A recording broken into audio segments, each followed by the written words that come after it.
Politics East will be talking about this week, and Andrew is here. Yes, Susie, this is something which keeps coming up from time to time in Parliament. At the moment, we have Greenwich Mean Time in the winter months and GMT+1 British Summer Time in the summer.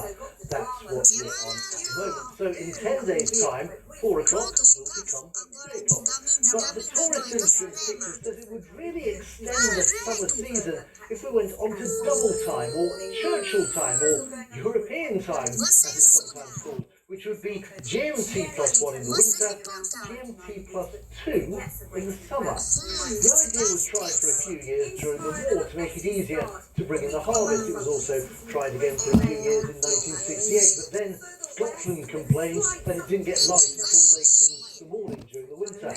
But the Leighton Buzzard MP, Alex Mayer, is the latest MP for us to push for us to return to Churchill time. She's holding a meeting about this in Parliament next week. Among those who've been invited to attend, Captain Pierce. We think it would mean families would stay out longer, spend a bit more money with us, visit attractions. It's just something that would be a much needed boost at a pretty difficult time for the industry. Now we'd love to know what you think of this idea. Should we move to Churchill time and have lighter evenings, or is the present system best? Please tell Amelia your thoughts. You can get in touch with her at amelia.reynolds@bbc.co.uk and join us for Politics East this Sunday at 10, or is it 11, here on BBC One. Thanks, Andrew. Next, something you don't see every day. Theatre staff who serve the drinks that brought you to your seat and clear up at the end of the night also be the ones performing on stage. That's what's happening at the Royal Dungate Theatre in Northampton after a show was cancelled, leaving a gap in the schedule. Kate Bradbrook reports. They've become a TikTok sensation with more than 140,000 followers from around the world. While some of them are trained performers, by day they're front of house staff here at the Royal and Dungate. But due to a cancellation and a gap in the theatre schedule, they'll soon be treading the board, performing in a show they've written, produced and choreographed themselves. We put our heart and soul into this show.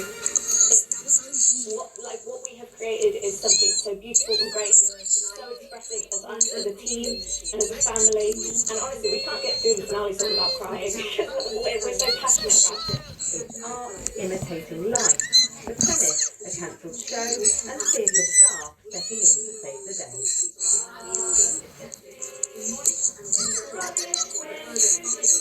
I play like this bossy stage manager role that I just want to be a part of the show, but I'm forced to be backstage, and then I come through in the show and I'm here, I want to be a part of this show. There's singing and dancing, there's something for everyone really, and I think getting as many people as possible to do so many different things has been a welcome challenge. It's been tricky because we have some of us that are trained, and then others have no experience and they just want to do it just to be a part of something special. So we've definitely shown that variety in the shows. We've got some proper dance numbers and then other ones that are just movement based that all of us can be a part of. It's not a use for big audiences. Some of their TikTok videos have been viewed more than 8 million times. So a theatre audience of just over 400 must be easy, right?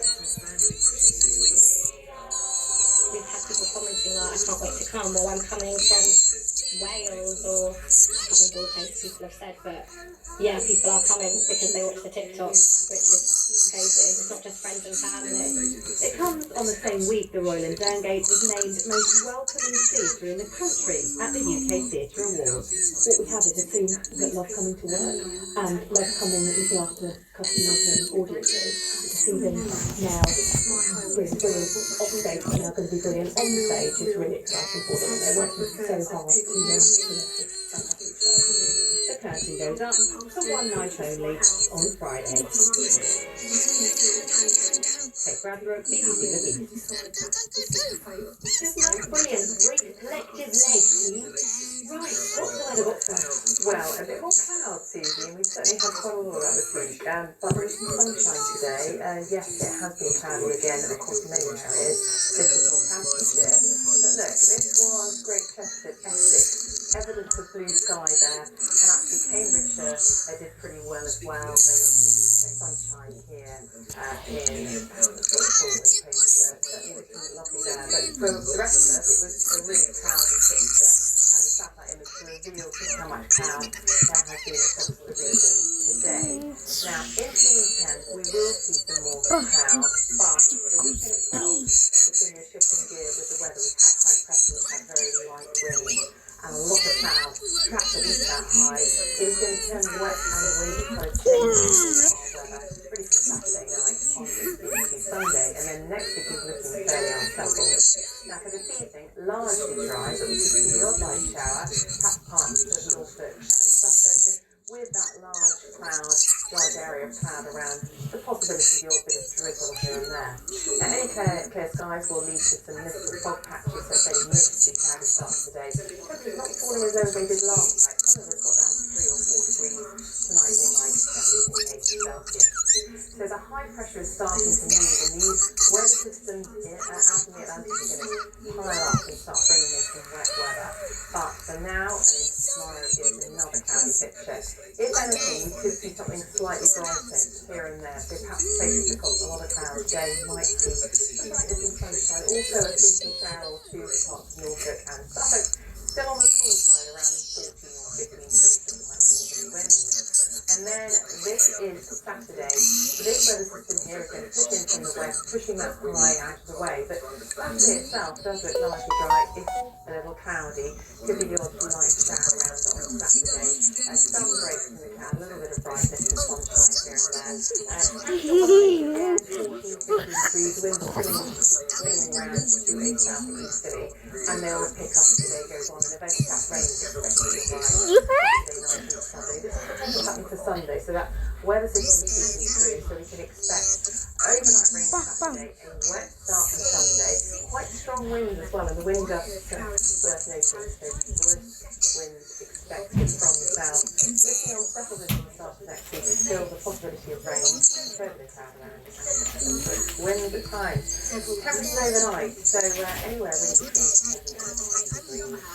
10 degrees. Thank you very much, Al. That's all for us now. Now we'll reveal your local news at 10:30. We have a very good well done for that.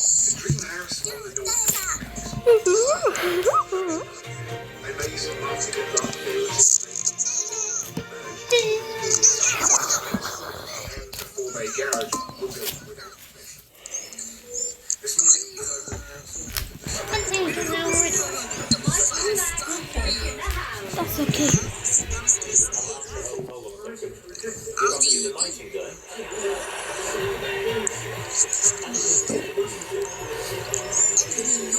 It's the party of quizzes. The new series of Michael McIntyre's The Wheel starts Saturday the 6th of October on BBC One and iPlayer.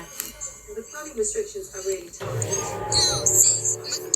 We're about to get darker. Celebrity Traitors continues tonight at 9 on BBC One and iPlayer. Yes, just part of your show tonight on BBC One. Welcome, it's Stephen is here live. Is there anybody else for Harry and EastEnders here in half an hour? After Edmund Faces on the Sofa.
Our problem Just. Oh, right. I'm married. Oh, And the boy is Leonie, because I'm not to know you yet. BBC Look East. Oh, how are you? I'm members of the Jesus Army. How do you do that? We don't need anybody. We can see how happy you were. Yeah, honestly, he's an amazing guy, an incredible guy. I couldn't have asked for like a better man. Like he gives me everything that I want and also everything that I need. And like I enjoy him. I wouldn't miss that. And as a couple, I feel like we've grown so much. And I'm just really excited about like our future and like, yeah,